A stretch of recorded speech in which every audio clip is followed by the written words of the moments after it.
So yun mga kapatid, dito na naman tayo sa ating tatalakayin dito sa paghahari ng demonyo sa panahong di na makabili ang tao sa pamagitan ng kanilang pera at hindi sila makabili ng kahit ano, no? Ano ba nangyari dito sa panahon na ito? So ito po ang nangyari dito. Ang nangyari po dito mga kapatid, ito po ay naghari si Satanas sa buong sanlibutan. Siya na po ang may-ari ng buong daigdig. Siya na po naghari. So ibig sabihin dito mga kapatid, lahat ng bansa, wika, sa lahat ng lugar dito sa ating mundo ay hawak na po ni Satanas, no? So anong ibig sabihin ba dito? Dito po ay hindi po makabili ang isang taong pag nabubuhay pa sa dito sa tribulation nitong paghahari ng Antikristo. Kasi ang ibig sabihin po yan mga kapatid, ang Antikristo po siya po ang demonyo, siya po si Satanas. So saan pa natin makikita yung para tayo makabili ng pagkain? So ito po ang aking sasabihin sa inyo.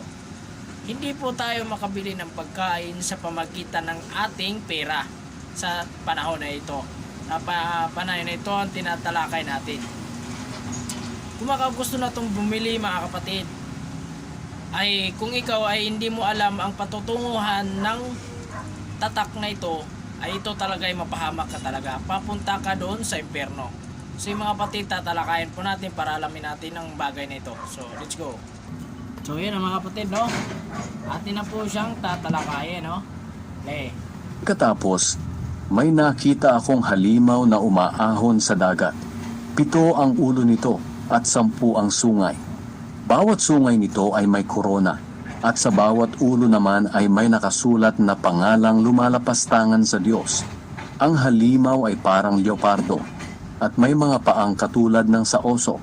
Ang bibig niya ay parang bibig ng leon. Ibinigay ng dragon sa halimaw ang kanyang kapangyarihan at trono upang maging malawak ang kapangyarihan nito. Nakita kong isa sa mga ulo ng halimaw ay parang pinatay. Ngunit gumaling na ang matinding sugat nito. Kaya humanga sa halimaw ang mga tao sa buong mundo at naging tagasunod sila nito. Sinamba nila ang dragon dahil siya ang nagbigay ng kapangyarihan sa halimaw. Sinamba rin nila ang halimaw at sinabi, wala nang makakatulad sa halimaw, walang makakalaban sa kanya. Hinayaan ng Diyos na magsalita ang halimaw ng kalapastanganan laban sa kanya at maghari sa loob ng 42 buwan. Nagsalita siya ng kalapastanganan laban sa Diyos, laban sa pangalan ng Diyos, sa kanyang tahanan at sa lahat ng nakatira sa langit. Hinayaan din ng halimaw na makipaglaban at talunin ang mga pinabanal ng Diyos. Yun mga kapatid, tayo na po yan. Tayo na po ikakalabanin ni Satanas sa pamagitan ng kanyang mga galit, no? Nagagalit si Satanas dahil hindi po natin siya sinamba, kaya uusigin talaga tayo ni Satanas yung mananampalataya dito. Binigyan din siya ng kapangyarihang maghari sa lahat ng tao sa mundo, anumang angkan, lahi, wika at bansa.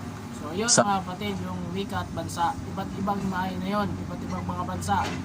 Sambahin siya ng lahat ng tao sa mundo na ang mga pangalan ay hindi nakasulat sa aklat na listahan ng mga taong binigyan ng buhay na walang hanggan. So itong portion na to sa walang hanggan mga kapatid, ng buhay na walang hanggan, hindi binigyan ng Panginoon, na hindi nakasulat doon sa banal na kasulatan doon sa langit, ay yun po ang magsasamba dito sa demonyo. Bago pa man likhain ang mundo, ang mga pangalan nila ay hindi na nakasulat sa aklat na ito na hawak ng tupang pinatay. Kayong So ibig sabihin dito, ang tupang pinatay mga kapatid, dito po yung si Jesucristo, ang pinatay ng mga Hudyo, no? Mga Hudyo pare at lahat ng nakipag-ugnayan para si Kristo ay pako sa cross. Pag-isipan ninyong mabuti ang mga bagay na ito. Ang sino mang itinakdang dakpin ay dadakpin, at ang sino mang itinakdang mamatay sa espada ay mamamatay sa espada. Kaya ang mga pinabanal ng Diyos ay kailangang maging matiising at matatag sa kanilang pananampalataya. Pagkatapos nakita ko ang isa pang halimaw na lumalabas mula sa lupa. Ito ay may dalawang sungay na katulad ng satupa. Ngunit parang dragon kung magsalita.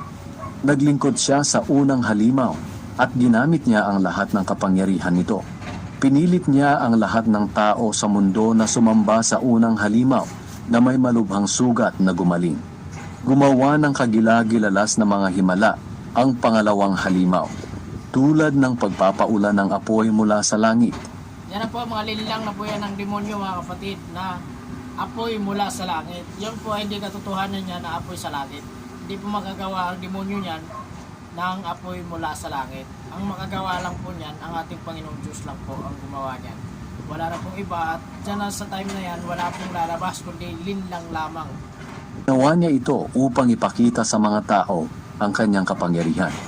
At dahil sa mga himalang ito na ipinagawa sa kanya ng unang halimaw, nalinlang niya Dito na, nalinlang niya ang mga tao. Yun, malinlang ng mga tao dahil sa pinakita ng demonyo ng kanyang makapangyarihan na pinalabas ng apoy sa pamagitan ng kanyang linlang, no? ang mga tao. Inutusan niya ang mga tao na gumawa ng imahen ng unang halimaw na malubhang nasugatan ng espada ngunit nabuhay pa. Hinayaan ng Diyos ang pangalawang halimaw na magbigay ng buhay sa imahen ng unang halimaw.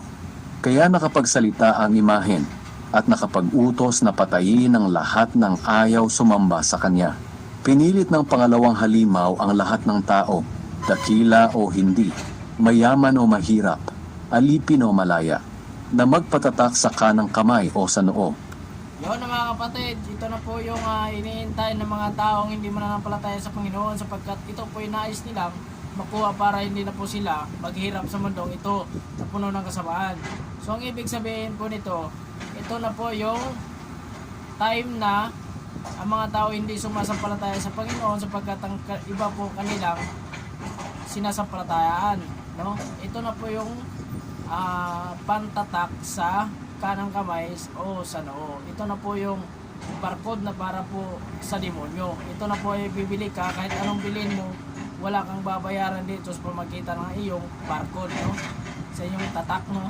Tang sino mang ayaw magpatatak ng pangalan o numero ng unang halimaw ay hindi maaaring bumili o magbenta. Yan, hindi maaari talagang bumili at magbenta kung wala ang tatak ng halimaw.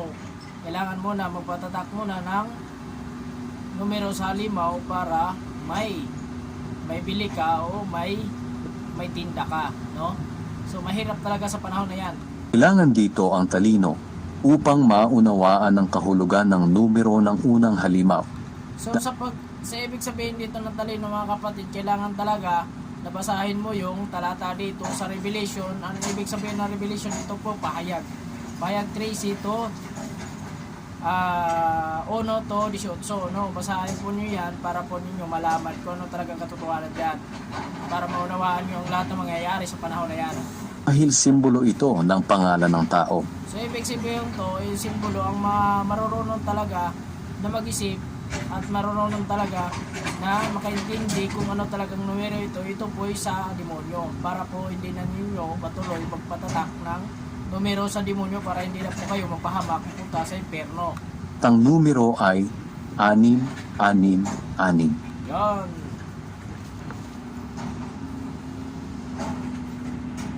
So mga kapatid, maliwanag po ang sinasabi dito, na sapagkat ang demonyo po talaga ay gagawa talaga ng paraan para po ang lahat ng tayo malinlang, no? Pag hindi na po darating po tayo sa tribulation na yan, paghihirap talaga ang ating pagkain sa pangaraw-araw, hindi po tayo makakain, ay talagang malulung tayo at mamamatay tayo sa gutom. Pero may sadyang solusyon dyan mga kapatid, no? May ibabahagi ko lang po sa inyo. Ito lang po. Kung hindi ka pa nadala sa rapture na yan, mananampalataya ka po sa Panginoon at sundin mo yung utos ng Panginoon kung ano talaga ang kailangan mong gawin para ikaw ay maligtas at pupunta sa buhay na walang hanggan. Sapagkat yung katawan mo mga kapatid, pwede mo yan, hindi mo naman yan pwede dalhin sa kamatayan, dahil po yan ay temporary lang yan dito sa ating buhay, no? Dito sa mundong ito. di po yan na di po yan natin madala sa langit sapagkat tayo po ay mapunta sa langit sapagkat hindi natin yan dala. Madadala lang po natin yung ating pangsariling anyo, no, yung spiritually natin, no, yun lang po ang natin madala papunta sa langit. So yun lang po ang ibig sabihin ng ating Panginoon, hanggat maaari huwag po kayo magpapatatak ng tatak ng demonyo. Kasi yun po talaga, ang tatak ng demonyo ay masisira talaga ang iyong inaasahan kung saan ka mapunta. Kung mapunta ka doon sa impyerno, talagang habang buhay ka na doon maghihirap. Habang buhay ka na tatangis at mag-iiyak ka doon ng habang buhay, no? So mga kapatid, hanggang dito na lang, naway may naunawaan kayo sa ating binabahagi ngayong araw. At ito po ay para sa ating lahat, para malaman natin yung katotohanan dito kung ano talagang mangyayari dito sa tribulation na to. So mga kapatid, salamat sa inyo lahat at God bless to all. Ingat kayo palagi.